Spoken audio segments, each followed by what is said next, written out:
accountable if they are not responsible? If there's no free will, can we hold people accountable morally as legally? Okay, is life nihilistic? Is there no higher purpose in life? Is life meaningless? Is there free will, as I asked before? Is peace possible?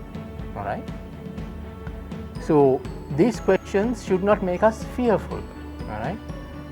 Basically, Steven Pinker identifies this. He's the leading psychologist, one of the leading psychologists in the world and leading authors. He's the professor of psychology at Harvard. So he says that basically you don't really have to be worried about it, okay? Because there are three fears of people or even academia that basically says that, okay, if we do not accept the blank slate theory, if we doom our existence to genetics and neurophysiology, these things will emerge, these fears. One is called social Darwinism. That is basically, we talk about, okay, if everyone is not equal, why should we treat them equal? All right. Okay, this is basically in philosophy known as the naturalistic fallacy. Otherwise, is and ought. For example, if we say females have the capacity or the capability of bearing children, but that is a fact, that is a description. But does that mean that they should have children? It's not always the case, right? Is not and ought, okay? And is does not always say that that's how the things should be. So same thing applies to social Darwinism. Even though people are not created equal, that doesn't mean we should stop treating them equal. This idea of social Darwinism is not really applicable, all right? Then another fear is the fear of imperfectibility. Otherwise, if humans are born with certain tendencies towards immoral and selfish acts, then why bother trying to fight it? Because it's inevitable. So just because, what I want to say is, just because an urge could be part of human nature, that doesn't mean it must be tolerated. For example, serial killers, they get the urge to kill. That's a natural born urge, all right? Serial rapists, they get the urge to rape. Just because it's natural to them, that doesn't mean that we should tolerate it. We can fix it, all right? And another fear is the fear of determinism, which I referred to a bit earlier. If everything is causally related to one another, okay, if A is related to B, then B is related to C, then if we are also part of that chain of causation, is everything predetermined? Okay, we don't really have to worry about that also, because basically our understanding of human nature shouldn't be seen as interfering with our understanding of what is right and wrong. We still have the ability to understand what right and wrong is, even though things might be seem predetermined. So we have to navigate our society or civilization according to what we understand as right and wrong. Finally, there's this fear of nihilism.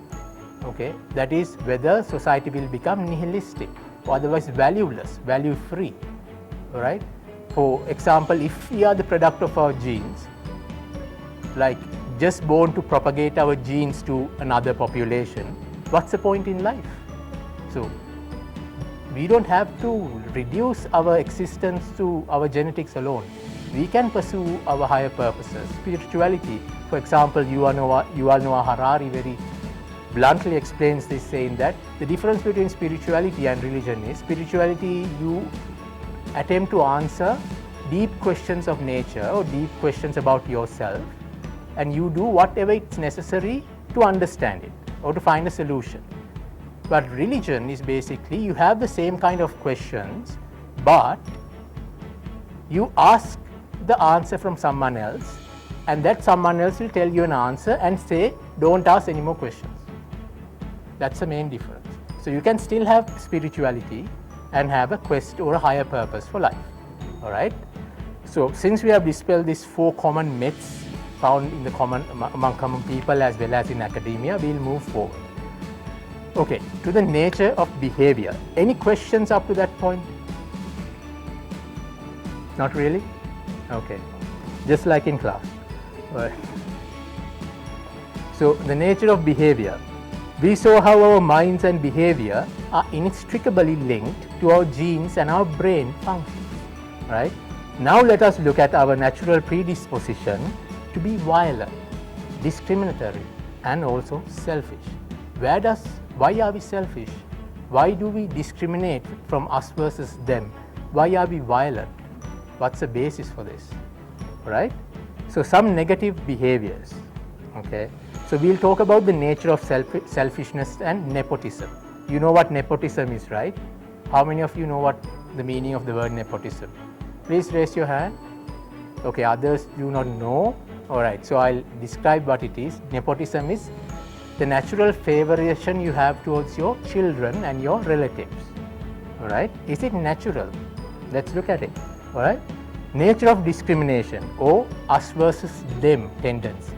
Why do we have a predisposition to, like, this is called in-group tendency in psychology, all right? Why do we have a tendency for in-group behavior? And the nature of violence, okay? What is the biological basis of violence? Okay, nature of selfishness. On the origin of species, Darwin, okay, you might not believe in evolution, but look at the evidence in the world as it is right now, okay? So basically it says that genetic variations that contributed to the preservation of the species continued developing, while those that didn't disappeared. Otherwise it says through competition, through natural selection, species managed to transfer their genes to later populations, and those who managed to adapt to their environments managed to survive, whereas those who did not adapt was extinguished or they become non-existential. Right?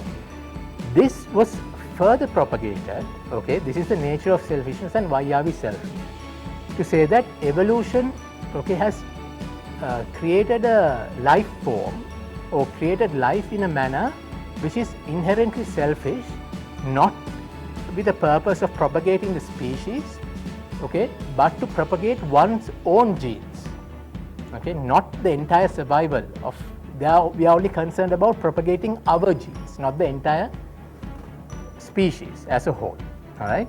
Then finally, like Richard Dawkins, a famous atheist and evolutionary scientist, he says that he proposes the idea of the selfish gene. That says it's not only even the individual, the gene itself is selfish, and the gene doesn't even care about the individual. All right. So the primary objective of the gene is to multiply and procreate, propagate, okay, and evolve. So the nature of nepotism. What is nepotism? As I told you earlier, it's the natural inclination we have towards our children and kin. Well, there's this very wonderful book by Francis Fukuyama called The Origins of Political Order, where he breaks down how humanity or civilization has fought so hard to keep the family away from politics or from power, all right? Otherwise, it's natural for us. It has been a constant struggle throughout history to ensure that people with power will treat others equally as well. So there have been various mechanisms from dictatorships to military rule, all right? For some kinds, in the most extreme case, you find in like the Ottoman Empire, all right, where the phenomena of eunuchs, where males who had power were like castrated in sort of way so they won't have children. So to remove that biological natural tendency to favor your own king, we have politics, or modern civilization has always been a fight against it, all right? It has been a struggle.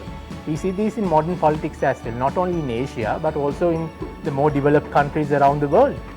For example, most of the European nations still have monarchies, right? And they don't have a rational explanation for it. Okay, they might say they are constitutional monarchies, but they are there, all right? So that's the thing that it exists. So we are naturally inclined to be nepotist. Remember that. Then the nature of discrimination. This is a big factor, us versus them, all right? So all primates are hostile towards members of other groups. We are also a primate, all right? So humans have two inner apes, all right?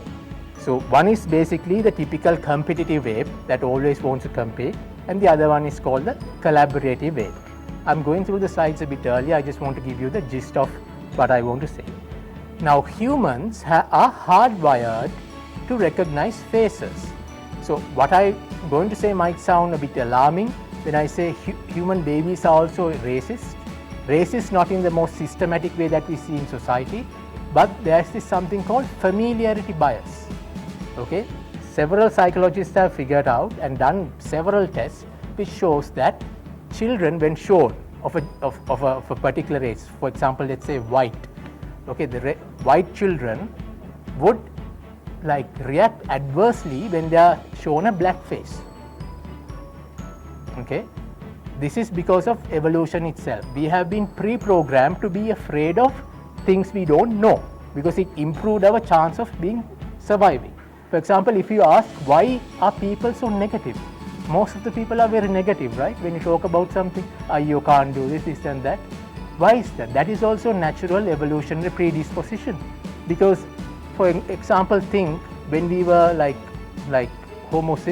people who were like say when we were like starting our survival, when we were apes, right? Imagine that a bush shakes near you, and you would be like a male ape. You like might be a chick, all right? Might be a cool girl. You get it? It's supposed to be fun. You didn't get that, all right? So you figure out, okay, it might be a good-looking chick there, all right? If you think positively and you just try to explore it and you find a saber-toothed cat, you are dead. The first thing, it would have been naturally very likely, like, would have been really, would have been more beneficial for people, all right, if they were naturally negative about things, all right. So this is not what me saying again, this is again what evolutionary biologists say, all right. Okay, so now because of this ability, all right, this unconscious evolutionary trait means that we are less able to discern faces of unfamiliar ethnic groups. Even babies already have this bias towards familiarity. Okay, so you have to take note of these things when we design policies, especially in education. If we segregate children who are already segregated and naturally predisposed for us versus them tendency and put them in different schools according to your different identity, you can expect a mess, right? That's nature, all right? So they are familiar with even before, children prefer what they are familiar with even before they realize what they are, whether they are white or black themselves, all right? So this is a natural tendency. That's why I'm saying we have to look at the science before we design our schools and organize our societies, right? So the nature of discrimination, another clip, us versus them. Right? Now, for example, why even schools, when we go to Gateway or when we go to Thurston, people are like, they fight for their schools, like especially in government schools, I would get like, Isipathan and Thurston would fight all the time. You're like, why? Why do we fight? Why? I mean, we are tribal by nature. We try to form groups wherever we are. We try to become tribes. That's natural for us. That's also part of our genes, all right? So why do teams, clubs and other types of groups inspire such strong emotion? All right? Humans are tribal creatures by instinct. So we have a strong sense of group identity. All right? Otherwise we